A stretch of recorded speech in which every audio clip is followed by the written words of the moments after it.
You know how Charlie Brown goes to kick the football and he runs up and at the very last second, Sally swipes the ball away and he ends up on his back screaming to the sky? Well, the Toronto Raptors are my version of Sally because they have left me flat on my ass over the past week. My God, what do I have to do to win a game involving the Raptors? I believe it's a Canadian thing. I don't know. I've only been to Toronto once in my life, but I believe it's a Canadian thing. Right now, 7 people from Canada are going, that SOB DeMarco, he just insulted our whole damn country. That's right. I don't like the Maple Leafs either, okay? No picks involving the Toronto Blue Jays this season either. I've had it with you people north of the border. All you Canucks. I've had it with your games. I mean, Jesus, I don't know what I have to do. Last night, I'm looking at that game and I'm going, 6 minutes to go. I'm up by 8 points. I'm getting 5.5. I'm feeling pretty good. You're feeling pretty good. And then, of course, D-Wade has to hit that shot with about 12.5 seconds to go to force overtime. And I'm still feeling good. I'm getting 5.5 points. This has been a close game throughout. And it was still looking good until in the final 24 seconds of overtime, they get a three-pointer, they being the Heat. Then D-Wade gets another jumper. 5 straight unanswered points. Game, set, match. The 5.5-point road dog manages to lose by 7 points. Again, it's the Canadians' fault. It's all the Canadians. It's got to be something with the water up in Canada. That's the only thing that I can surmise. I mean, it is amazing. I am 14-6 in the playoffs. I am 13-5 in the playoffs with my top-rated 15-dime best bets. I've won 11 of the last 15 days. And 3 of those effing losses are because of the Toronto Raptors in the last 3 games against the Miami Heat. That's enough. I mean, you only have to hit me over the head so many times to get me off that particular series.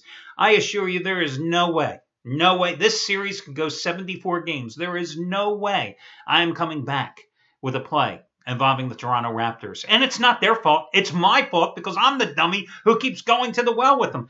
I mean, the Raptors. Oh, my God.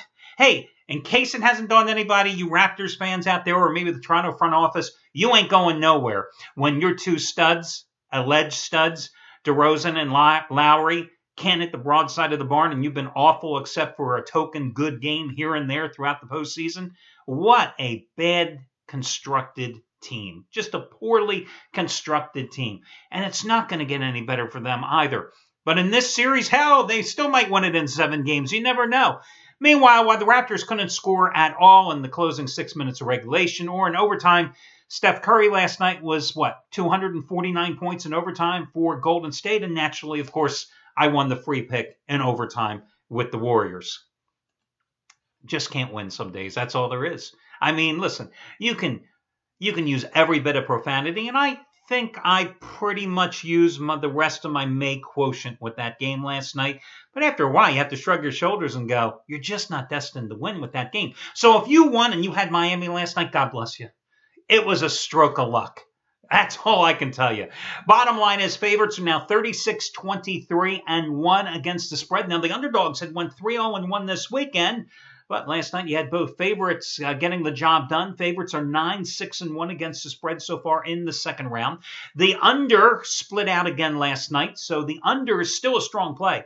37-22-1. The under has been so far in the postseason, but only 8-8 here in the second round. Home teams 21-17 against the spread in the first round, 9-7 so far in round number 2. Now, I have a small play tonight on the Spurs Thunder game, and I don't really have an opinion on the total. I mean, I lean a little toward the over in the game, but I don't want to really go there. Instead, let me give you a couple of complimentary baseball plays.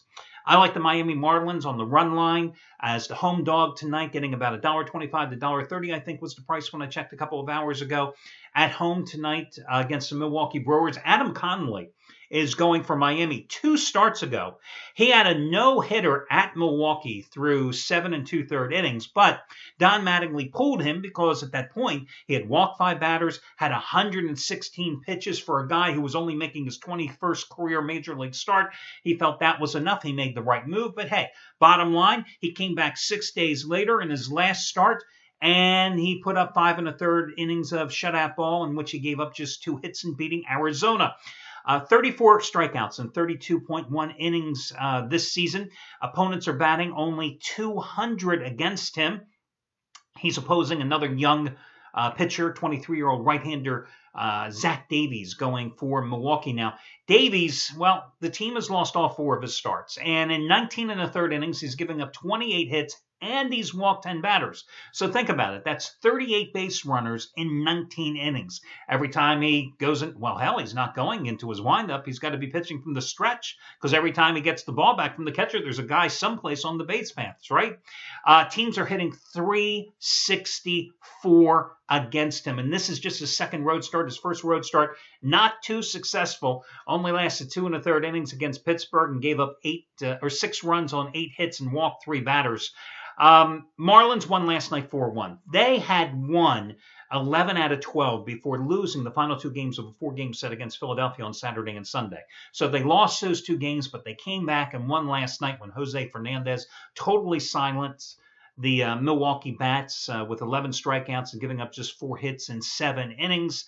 Marlins have won 6 of their last 8 at home, and I'm willing, with the way they've been bashing the ball, to play them on the run line as a doggy here tonight.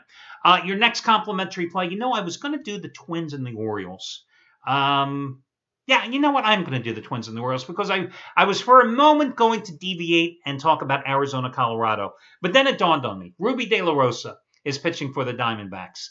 The next time I win a game involving Ruby De La Rosa will probably be the first time in the past year and a half. So we'll just skip that game, okay? The hell with Arizona. I'm going to go with Baltimore minus $1.15 here at Minnesota tonight. Orioles going with Kevin Gausman, who is coming off 8 innings of 3-hit shutout ball against the Yankees on Thursday. In 3 starts this season, he's given up just 10 hits and 19 innings of work. 14 strikeouts versus only 3 walks. Now, has he pitched well in the past against the Twinkies? No, he has not.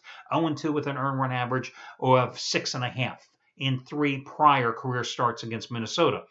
But let's just remember, the Twins aren't any good. Okay, that's the bottom line here. The Twins are not good. They're going with a 21-year-old rookie right-hander, Jose Berrios, I believe is how, I think it's Berrios is how you pronounce his last name. He is the prize gem in their minor league system in terms of pitching prospects. This is only going to be his 3rd major league start.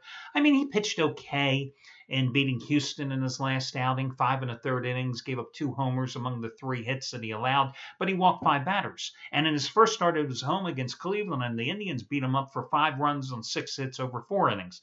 Twins have lost 5 in a row in 9 of their last 11, including 4 straight at Target Field. They're 8-23 on the season. What better reason to go against them here? During their current 5-game losing streak, they've only been batting .207. They only scored 6 runs and struck out 35 times when they got swept by the Orioles at Camden Yards to open the season. The O's are idle since smacking 6 home runs. Yes, 6 home runs in Sunday's 11-3 pounding of Oakland, which was their 2nd straight against the A's. So again, even though the Twins have won 5 straight at home in the series, even though Gausman has not pitched particularly well, obviously against the Twins during his brief career, I just think this is a play that you got to go with the Orioles because they're the hotter offensive team. They have the pitching advantage here in terms of experience and a guy who's pitched well in his first 3 starts this season.